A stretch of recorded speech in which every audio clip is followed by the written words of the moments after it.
नमस्कार विद्यार्थी मित्रांनो, आज आपण मराठी विषयामध्ये लेखन कौशल्य अभ्यासणार आहोत। लेखन विभाग असे सुद्धा आपण त्याला म्हणतो किंवा मग उपयोजित लेखन सुद्धा आपण म्हणतो। उपयोजित लेखन यामध्ये आपण पत्रलेखन या घटकाचा अभ्यास आज आपण करणार आहोत। पत्रलेखन या उपयोजित लेखनातील पहिला प्रकाराचा हा सेशन क्रमांक पहिला आहे। विद्यार्थी मित्रांनो, पत्रलेखन ही एक कला आहे। आपले मनातले भाव, विचार दुसऱ्यांपर्यंत पोहोचवण्याचे तसेच आपल्या भावना, विचारांचे चांगल्या भाषेत संक्रमण करण्याचे पत्र हे एक उत्तम लिखित साधन आहे। आतापर्यंत आपण अनेक इयत्तांमध्ये पत्रलेखन या घटकाचा अभ्यास केलेला आहे। ते पत्रलेखन जे आतापर्यंत आपण अभ्यासलेले आहे ते पारंपरिक पद्धतीने करत होतो। आता आपण तंत्रज्ञान युगामध्ये वावरत आहोत। संगणक, भ्रमरध्वनी, इंटरनेट, मेल यांद्वारे तंत्रज्ञानाशी आपली गट्टी झालेली आहे। फोनचा वापर वाढल्यानंतर पत्रलेखनाची गरज काहीशी कमी झालेली आहे। असे असले तरी अनौपचारिक पत्रात आपल्या भावना शब्दात प्रभावीपणे व्यक्त करता येणे हे आवश्यक असे कौशल्य आहे। तसेच औपचारिक पत्रासाठी आपले म्हणणे, आपले विचार, मागणी, तक्रार, विनंती इत्यादी गोष्ट योग्य व कमीत कमी शब्दात संबोधित व्यक्तीपर्यंत पोहोचवणे हे आवश्यक असे कौशल्य आहे। आजही पत्रलेखन ही कला आत्मसात करणे आवश्यक आहे। यापुढे जरी तंत्रज्ञानाच्या लेखन पद्धतीने आपले लेखन कौशल्य प्रकट व्हायला हवे। पत्रलेखनासाठी तंत्रज्ञानाचा वापर करणे ही काळाची गरज आहे। परंतु यापुढील काळात आपण मेल पाठवण्याचे तंत्र आपल्याला अवगत करावे लागणार आहे। म्हणूनच आता आपल्याला पत्रलेखनाचे नवीन प्रारूप शिकायचे आहे। हे नवीन तंत्रज्ञानानुसार मेल पाठवण्याच्या पद्धतीनुसार आता आपण पत्रलेखनाचं प्रारूप अभ्यासणार आहोत। तर विद्यार्थी मित्रांनो, उपयोजित लेखन याच्यामध्ये आपण पत्रलेखन हा घटक अभ्यासणार आहोत। आपल्या मनातील भावना, विचार, मते मुद्देसूदपणे सुसंबद्ध पद्धतीने अपेक्षित व्यक्तीपर्यंत लिखित स्वरूपात पोहोचवण्याचे उत्तम माध्यम म्हणजेच पत्रलेखन होय। पत्रलेखनाचे आपण स्थूलमानाने दोन प्रकार पाहतो। एक आहे औपचारिक पत्रलेखन आणि दुसरा आहे अनौपचारिक पत्रलेखन। अनौपचारिक पत्रलेखन हे घरगुती किंवा कौटुंबिक पत्र असतात आणि औपचारिक पत्रामध्ये व्यावहारिक पत्र असतात।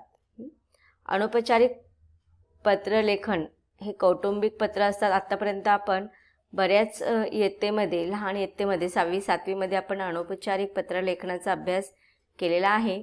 आता आपल्याला औपचारिक पत्रलेखनाचा अभ्यास करायचा आहे। औपचारिक पत्रलेखनामध्ये आपण अधिकतर कार्यालयीन, व्यावसायिक पत्र असतात। त्यामध्ये पत्राचे वेगवेगळे विषय असतात, मागणी पत्र, विनंती पत्र। तर सुरुवातीला आपण औपचारिक पत्रे म्हणजे काय हे समजून घेऊया। दैनंदिन जीवनामध्ये आपल्याला काही अडचणी सोडवण्यासाठी किंवा काही सुविधा मिळवण्यासाठी आपल्याला शासकीय कार्यालयामध्ये किंवा खाजगी कंपन्यांच्या कार्यालयामध्ये जावे लागते। आपली कामे व्हावीत म्हणून या कार्यालयात आपल्याला पत्रे सादर करावी लागतात। मग या पत्रांनाच आपण औपचारिक पत्रे असे म्हणतो। कधीकधी आपल्याला त्रयस्थ व्यक्तींनाही काही कामानिमित्त पत्र लिहावे लागतात। हे पत्रसुद्धा औपचारिक पत्रामध्येच येतात।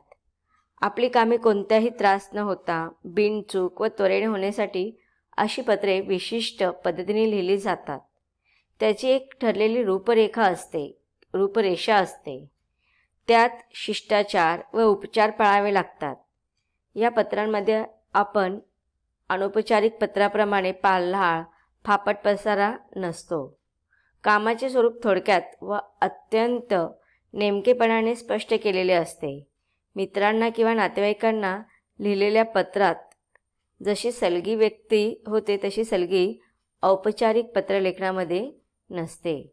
ही औपचारिक पत्राची वैशिष्ट्य आहेत. आता औपचारिक पत्राची अनेक प्रकार असतात.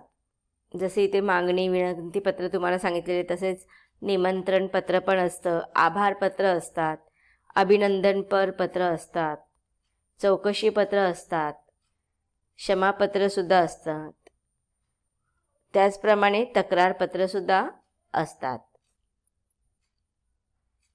आता इथे तुम्हाला औपचारिक पत्र प्रारूपाचे प्रमुख घटक सांगितलेले आहेत. आत्तापर्यंत आपण अनेक इयत्तांमध्ये पत्रलेखनाचे प्रकार अभ्यासलेले आहेत.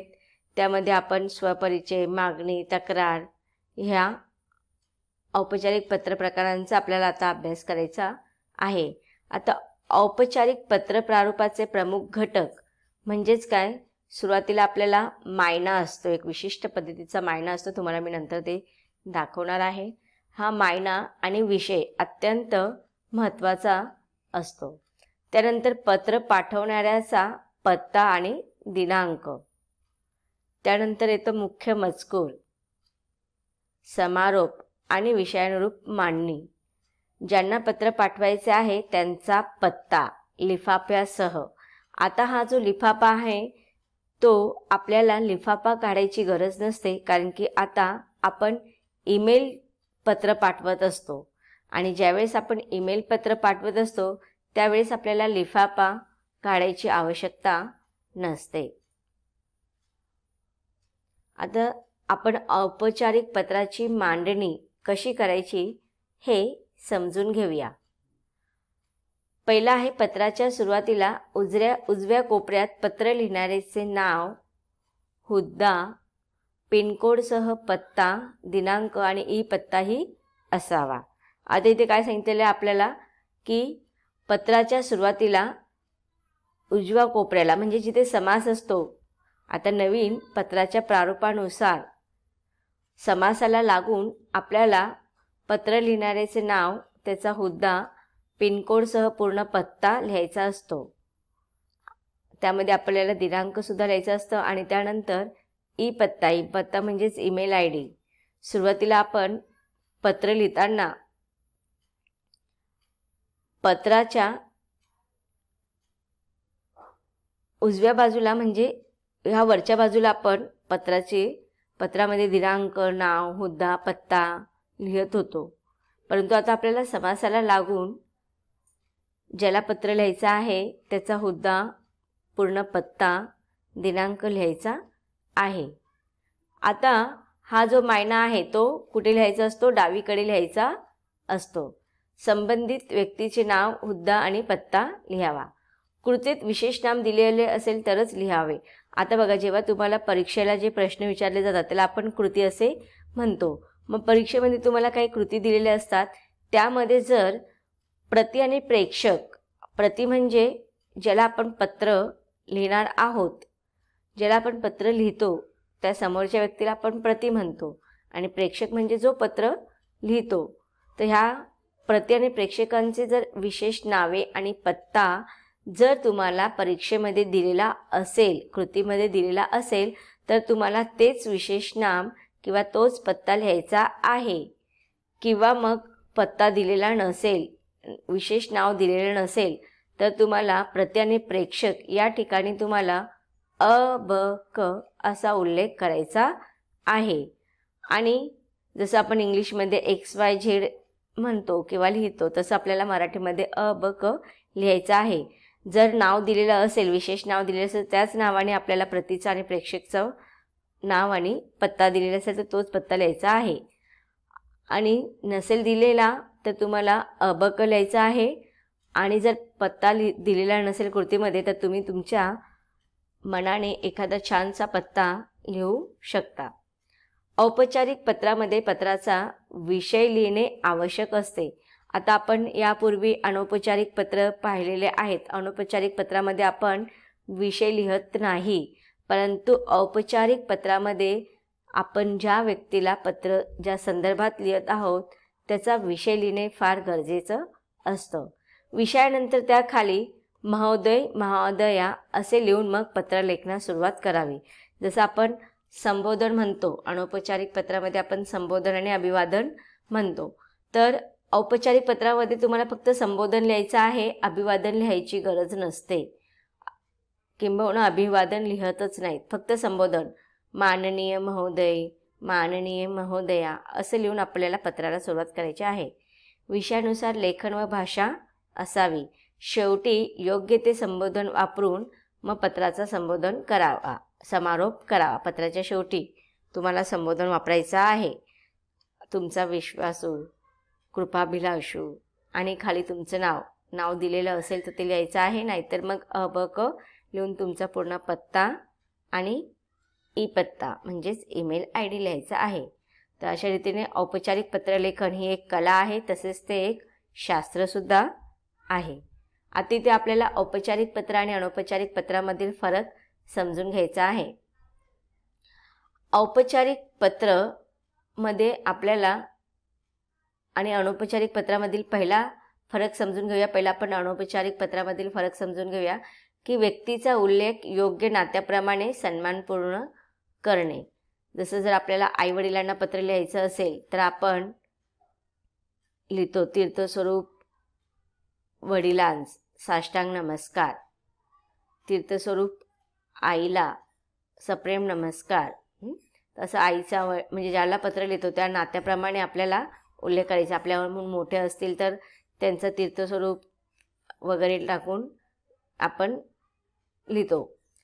जर आपल्याहून लहान असेल तर मग प्रिय भाऊ, प्रिय बहीण, प्रिय मित्र मैत्रीण यांना आपण प्रिय या सन्मानपूर्वक शब्द लिहितो.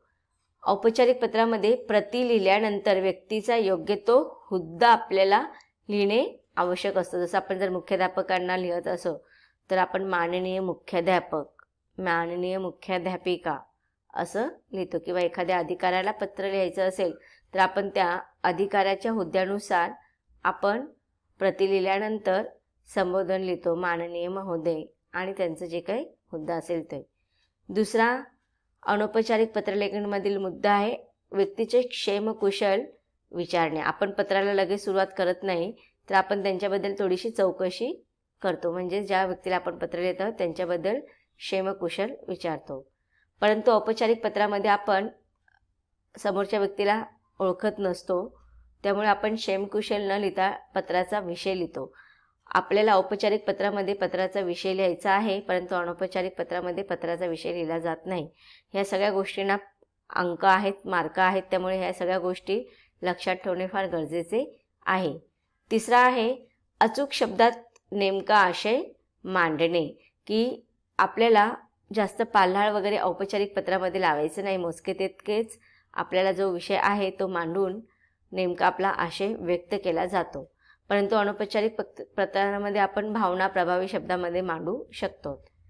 चौथा आहे नात्यातील जिव्हाळ्यानुसार आपण विस्तृत लेखन करतो. आणि पाचवा आहे पत्राची विषयाची गरज नाही. आणि सहावा आहे पत्रात शेवटी डावीकडे पत्र पाठवणाऱ्याचा पत्ता लिहिणे आवश्यक आहे.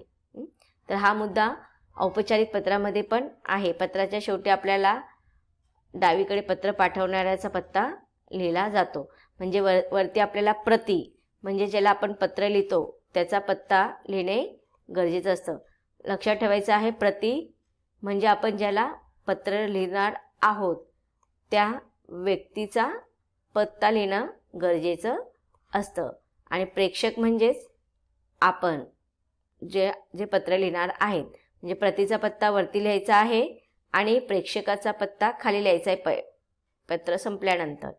परंतु आपल्याला पत्ता पूर्ण लिहायचा आहे, प्रतीचा पण आणि प्रेक्षकचा पण. आणि ईमेल पत्ता असेल तर तो आता अत्यंत आवश्यक आहे.